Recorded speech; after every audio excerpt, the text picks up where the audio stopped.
तो जैसे कि आप देख सकते हैं कि आप हमारी स्क्रीन के सामने जो केसी स्टॉक्स, अगेन मैं रेकमेंड करता हूँ कि इस वेबसाइट को जो है वो यूज़ किया करें। बिकॉज अगर आप लोग मुझे फेसबुक पे फॉलो कर रहे हैं तो फेसबुक पे ऑब्वियसली, यूट्यूब पे मैं ये पोस्ट वगैरह नहीं कर सकता। Facebook is the official platform जहाँ पे मैं ये सारी चीज़ें पोस्टिंग करता हूँ। अनफॉर्चुनेटली मेरा इंस्टाग्राम अकाउंट जो मेरे ऑफिशियल यूट्यूब चैनल से लिंक था वो भी अनफॉर्चुनेटली जब मेरा चैनल हैक हुआ था तो उसमें वो भी कैंसिल आउट हो गया था। इस वजह से इंस्टाग्राम पे भी मैं लाइव नहीं हूँ। और इसके अलावा टेलीग्राम मैं यूज़ नहीं करता, डिस्कॉर्ड में यूज़ नहीं करता। तो फेसबुक पे अगर आप मुझे रीच आउट कर रहे हैं, फेसबुक पे अगर आप मुझे फॉलो करें तो आप देख सकते हैं कि सितंबर के मंथ में, अब सितंबर का मंथ हमारा स्टार्ट हो रहा है, तो जो उसकी टॉप कंपनीज की जो मीटिंग्स है उनकी तमाम डिटेल्स यहाँ पे मैंने मेंशन कर दी है। सोर्स हमारे पास जो होती है वो बेसिकली केसी स्टॉक्स होती है। केसी स्टॉक्स के अंदर पीएसएक्स डेटा के अंदर जाके आप बोर्ड मीटिंग सेलेक्ट कर सकते हैं। सितंबर के मंथ में कौन कौन से अच्छे डिविडेंड्स हैं उनके ऊपर इंशाल्लाह डिफरेंट वीडियो में मैं डिस्कशन करूंगा। सो दैट बीइंग सेड, इस मंथ सितंबर के मंथ में जो इंपॉर्टेंट बोर्ड मीटिंग्स हमारे पास आ रही हैं उनकी तमाम इन्फॉर्मेशन मैंने यहाँ पे फेसबुक पे अपलोड कर दी है। को जाके आप पिक्चर को अपने पास सेव कर सकते हैं। इसमें देखें कि आपके पास कौन कौन सी कंपनीज के स्टॉक्स आपके पास रखे हुए हैं। अगर इन कंपनीज के अंदर आपकी इन्वेस्टमेंट है तो इनके एनुअल रिजल्ट हमारे पास निकल कर आ रहे हैं। और इससे हमें अंदाजा हो जाएगा कि भाई जब एनुअल रिजल्ट क्लोजर होगा तो इन कंपनी ने डिविडेंड देना है नहीं देना, वो अभी हम थोड़ी देर में डिस्कस करते हैं। लेकिन इस पिक्चर को जरूर सेव कर लिया करें अपने पास। सो दैट बीइंग सेड, हमारे पास अभी जो सबसे पहला नाम इंपॉर्टेंट जो हमारे पास मंडे वाले दिन जो नाम है वो रिफाइनरी से रिलेटेड। आप देख सकते हैं नेशनल रिफाइनरी, अटक पेट्रोलियम, अटक रिफाइनरी और पाकिस्तान ऑयल फील्ड। तो ये एक तरीके से जो हमारे पास ऑयल से रिलेटेड प्रोडक्ट्स हैं उनकी हमारे पास मेजोरिटी जो है वो मीटिंग नजर आ रही है। उसके बाद अटक सीमेंट, सीमेंट के हमारे पास एक मीटिंग है, एनुअल रिजल्ट है। मिलर ट्रैक्टर का कोई रिजल्ट नहीं है लेकिन अदर मैटर्स की मीटिंग है। So will have to wait and see कि इसमें वो क्या अनाउंस करते हैं। रिसेंटली हमें पता है कि इनके प्लांट्स वगैरह भी शट डाउन है, एफबीआर के साथ भी मसले मसाइल चल रहे हैं। और एलिंग का जो है वो सबसे ज्यादा एंटिसिपेटेड रिजल्ट जो है वो एक्सपेक्ट किया जा रहा है कि अच्छा रिजल्ट होगा कंसिडरिंग इसकी रिसेंट जो मटीरियल इन्फॉर्मेशन आई, रिसेंट जो इसकी डेवलपमेंट है in terms of local production जो हमारे पास मोबाइल्स की होती है। ऑल्सो जो शाओमी के साथ इन्होंने टीवी जो अभी बनाने जा रहे हैं लोकल प्रोडक्शन पाकिस्तान के अंदर। तो नेशनल रिफाइनरी की बात करें, नेशनल रिफाइनरी इस वक्त अच्छी पोजीशन में नहीं है। वीकली, मंथली, 3 मंथ बेसिस के हिसाब से जो स्टॉक प्राइस है इट हैज मैसिवली डिक्लाइन। आप देख सकते हैं क्लोज टू 52 वीक्स लो की रेंज की तरफ जाता हुआ हमें नजर आ रहा है। सिंस जो इसकी हाईएस्ट रेंज थी वो 383 रुपीज की हमें नजर आती है। तो इसके अंदर ऐसा मोमेंटम क्यों है, उसका मेन रीजन ये है कि अगर हम फाइनेंशियल पे आज फाइनेंशियल पे नजर डालें तो आप देख सकते हैं कि यहाँ पे हमारे पास जो एनुअल बेसिस पे पिछले साल का रिजल्ट है 2023 का वो अच्छा रिजल्ट नहीं है, डिक्लाइन है। नेट प्रॉफिट ग्रोथ जो है वो भी डिक्लाइन मैसिवली करते हुए नजर आ रही है। और अर्निंग पर शेयर भी हमारे पास जो है वो लॉसेस बेसिकली दिखा रहे हैं, अर्निंग्स बेसिकली हमारे पास नहीं है। और रिसेंट क्वार्टर में भी एनआरएल के जो रिजल्ट हैं वो अच्छे हमें नजर नहीं आ रहे।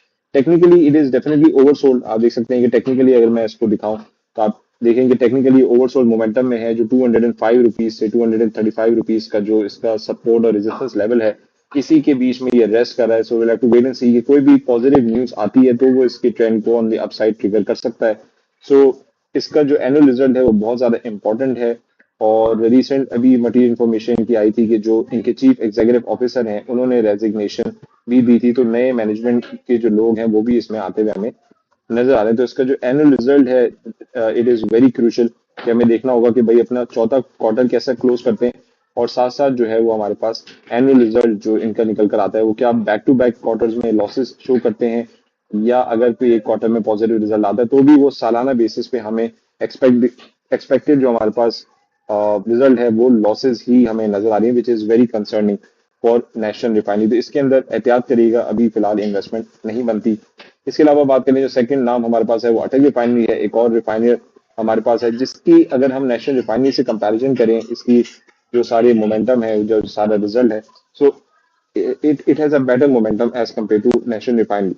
और स्टेबल फाइनेंशियल रिजल्ट जो है वो स्टेबल है। ऑल्दो डिपेंड करता है कि अब एनुअल रिजल्ट इनका 2024 का पिछले साल से ज्यादा आता है या कम आता है वो अभी हमें देखना होगा। लेकिन ये कि अगर हम टेक्निकल रीजन पे बात करें, अगर हम इसकी प्राइस रेंज पे बात करें तो अटक रिफाइनरी हमें थोड़ा बहुत जो है वो स्टेबल मोमेंटम में नजर आता है। ऑल्दो इसकी प्राइस जो है वो भी आप देख सकते हैं कि एक सर्टेन रेजिस्टेंस जोन और हमारे पास जो है वो सपोर्ट जोन के अंदर जो है वो ये स्टॉक प्राइस जो है वो अटकी हुई है। सो इसमें भी जो है अभी फिलहाल मैं समझता हूँ कि रिफाइनरी के जो मामलात हैं, रिफाइनरी के जो अपग्रेडेशन के मामलात है उसमें इसके अंदर भी फिलहाल उस हिसाब से इन्वेस्टमेंट नहीं बनती जिस हिसाब से टेक्निकली ये स्टॉक जो है वो ओवरसोल्ड मोमेंटम में चल रहा है।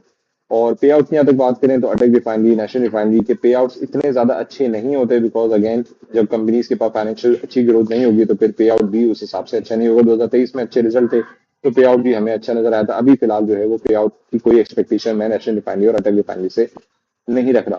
दैट बीइंग सेड, अगेन बड़े नाम की अगर हम बात कर लें इस मंडे वाले दिन की, तो हम देख सकते हैं कि हमारे पास पाकिस्तान ऑयल फील्ड जो बहुत ही जबरदस्त डिविडेंड पेइंग स्टॉक है और फाइनेंशियल हालात भी इसके अच्छे रहते हैं। ईयर ऑन ईयर बेसिस पे आप देख सकते हैं कि 2022-2023 में जो उसकी ग्रोथ है वो ऑन दी अपसाइड हमें नजर आती है। और पे आउट की यहाँ तक बात करें कि एक्सपेक्टेड पे आउट अगर हम एनुअल रिजल्ट की बात करें तो हमारे पास अगर कोई निकल कर आता है अगस्त के मंथ में, अगर कोई निकल कर आता है तो 60 रुपए का कैश डिविडेंड है। 25 रुपए का ये ऑलरेडी दे चुके हैं, साल में 2 दफा डिविडेंड देते हैं। So there is a possibility कि इंशाल्लाह ये अच्छा जो है वो डिविडेंड अनाउंस करें, क्योंकि 60 और 20 की बात करें तो 80 रुपए का डिविडेंड था, अभी 25 रुपए का डिविडेंड इन्होंने फेब में दिया है जो 5 रुपए से बढ़कर है, विच इंडिकेट्स कि अगर ये अपने फाइनल रिजल्ट में जो है ये पॉजिटिव अनाउंसमेंट करते हैं, जैसे आप देख सकते हैं एनुअल रिजल्ट इनका है, तो डेफिनेटली मेरी एक्सपेक्टेशन ये है कि पाकिस्तान ऑयल फील्ड जो है वो एक अच्छा 65 रुपए या 70 रुपए तक के भी डिविडेंड अनाउंस कर सकता है। रिसेंटली जो डेवलपमेंट्स फिलहाल इसकी रही हैं और ईयर बेसिस पे भी जो ग्रोथ है वो काफी ज्यादा पॉजिटिव है। इसीलिए मैं कहता हूँ कि जो बोर्ड मीटिंग्स आ रही होती है, जो रिजल्ट्स आ रहे होते हैं कंपनीज के, उन पे नजर रखना बहुत ज्यादा जरूरी होती है। बिकॉज अगर आपने लॉन्ग टर्म पैसिव इनकम के लिए इन स्टॉक्स में इन्वेस्टमेंट की भी है तो इनके जो रिजल्ट अगर आप मॉनिटर कर रहे हैं, ये अनाउंसमेंट्स को मॉनिटर कर रहे हैं, तो आपको पता होगा कि आपकी जो इन्वेस्टमेंट है वो जाया नहीं हो रही होगी। तो पाकिस्तान ऑयल फील्ड से काफी अच्छी एक्सपेक्टेशन मौजूद है। एक और नाम अगर हम बात करें, मिलर ट्रैक्टर और एयरलिंक हमारे पास मंडे वाले दिन की इंपॉर्टेंट नाम है। मिलर ट्रैक्टर के अनफॉर्चुनेटली अगर हम इश्यूज की बात करें तो एफबीआर के साथ कंटिन्यूसली इनके इश्यूज रहते हैं, कंस्ट्रेन टू स्टॉप प्रोडक्शन, इनके बहुत सारे पेंडिंग जो टैक्स रिफंड्स है वो अभी एफबीआर ने इनको नहीं दिए, और ऑपरेशन वगैरह भी आप देख सकते हैं रिसेंटली इन्होंने स्टॉप किए हुए हैं। तो ये बहुत सारे इश्यूज हैं जो कोर्ट में इनके चलते हुए नजर आ रहे हैं। इसलिए मिलर ट्रैक्टर के फंडामेंटल्स फिर भी बेहतर हैं, मैं ये नहीं कहूंगा कि बहुत ज्यादा खराब है, लेकिन ये कि ओवरऑल जो मुल्क के अंदर इकोनॉमिक इश्यूज हैं उससे ट्रैक्टर की जो सेल्स वगैरह है वो जरूर हैम्पर्ड होंगी। और टेक्निकल बेसिस पर अगर हम बात कर लें मिलर ट्रैक्टर की, तो इसने अभी रिसेंटली थर्सडे और फ्राइडे वाले दिन जो है वो अपनी एक रैली बनाई, और रैली जो है वो अराउंड 520 रुपीज पे ये बेसिकली मिल रहा था, वहां से इसने अभी 578 पे जो है वो क्लोजिंग दी है, विच इंडिकेट्स के यहाँ पे तकरीबन 58 रुपीज का जो है वो इंक्रीज हमें 2 दिन के अंदर बेसिकली नजर आएगा। डेली बेसिस पे आप यहाँ पे क्लोजिंग बेसिकली देख सकते हैं। सो ओवरऑल वीकली बेसिस पे मिलर ट्रैक्टर ने सिंस मेकिंग अ लो इसने रिकवर जरूर किया। लो की अगर मैं बात कर लूँ, जो लोएस्ट प्राइस ने अभी रिसेंटली टेस्ट की है वो 511 की है। So will have to wait and see कि मिलर ट्रैक्टर की कोई रिजल्ट या अनाउंसमेंट नहीं है, लेकिन इन टर्म्स फाइनेंशियल अनाउंसमेंट नहीं है, अदर मैटर्स की मीटिंग है। So will have to wait and see कि ये क्या जो है वो न्यूज पब्लिश करते हैं। ये एक बहुत मेजर जो है वो फैक्टर है जिसको देखना पड़ेगा। एयर लिंक का जो है वो मामला काफी बेहतर एक्सपेक्टेड किए जा रहे हैं कि एनुअल क्लोजिंग जो है वो 2023 से बेहतर होगी, और इसके भी रिजल्ट को जो है वो देखना बहुत ज्यादा जरूरी है। ऑल्दो अभी एयर लिंक अपने वीकली और जो हिस्टोरिकल हाई है उस पर खड़ा हुआ हमें नजर आ रहा है। आई वॉज एक्सपेक्टिंग कि इस वीक जो है वो अब एलिंग जो है वो करेक्शन जरूर लेगा, लेकिन आई थिंक अच्छे एनुअल रिजल्ट की क्लोजिंग की वजह से जो है वो देयर इज एक्सपेक्टेशन, उसकी वजह से शेयर प्राइस जो है वो हम अपने हिस्टोरिकल हाईएस्ट पे खड़े हुए नजर आ रही है। जो भी नई प्राइस ये टच करेगा वो इसका ऑल टाइम हाई होगा। So will have to wait and see के इसका जो रिजल्ट है एलिंग का वो इस शेयर प्राइस को जस्टिफाई करता ही नहीं करता। Then we have कैप्को।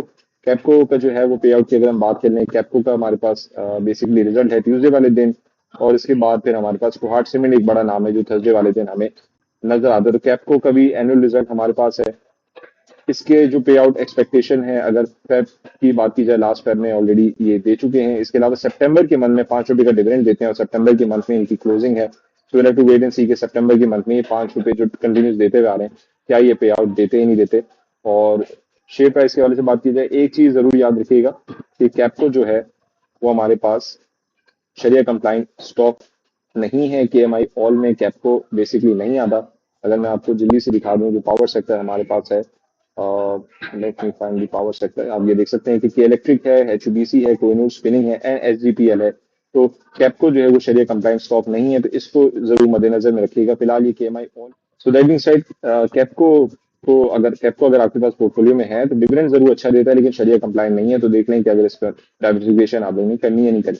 Then again जो मैंने कहा कि लास्ट जो 2 बड़े नाम हमारे पास हैं, कोहाट सीमेंट। सीमेंट के सेक्टर में obviously no doubt Kohat cement के जो अर्निंग्स हैं, जो उसकी प्रोग्रेस है वो काफी ज्यादा पॉजिटिव है।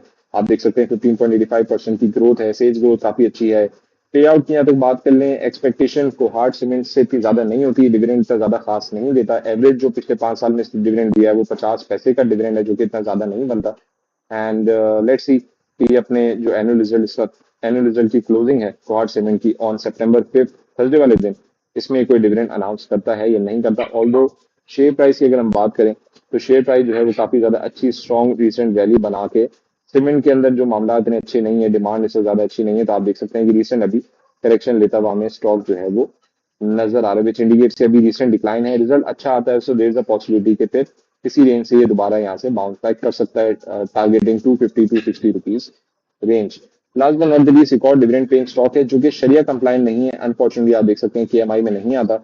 पे आउट जो है वो साल में एक दफा ये पे आउट देते हैं, और पिछले 5 साल में ₹4.5 का, तकरीबन ₹4.30 का इन्होंने दिया है। आप देख सकते हैं हर साल ₹1, ₹1.5, ₹2.5 का डिविडेंड देते हैं, तो इनकी भी कोई पे आउट हिस्ट्री इतनी अच्छी नहीं है। सो रिसेंटली इसी वजह से नेशनल फूड के अंदर भी हमने देखा कि जो इसकी स्टॉक प्राइस है उसमें सर्टेन डिक्लाइन हमें नजर आया। ऐसी इसके अंदर जो इन्वेस्टर्स हैं उन्होंने अपनी जो इन्वेस्टमेंट है वो डाइवर्स की है, विच मीन्स के अपनी इन्वेस्टमेंट्स हमें बेचते हुए नजर आ रहे हैं। और ओवरऑल जो है लास्ट इसने जो अपना हाई बनाया था, अगर मैं इसको यहाँ पे मार्क करूँ तो अराउंड 160 रुपीज का जो है वो हमारे पास हाई था।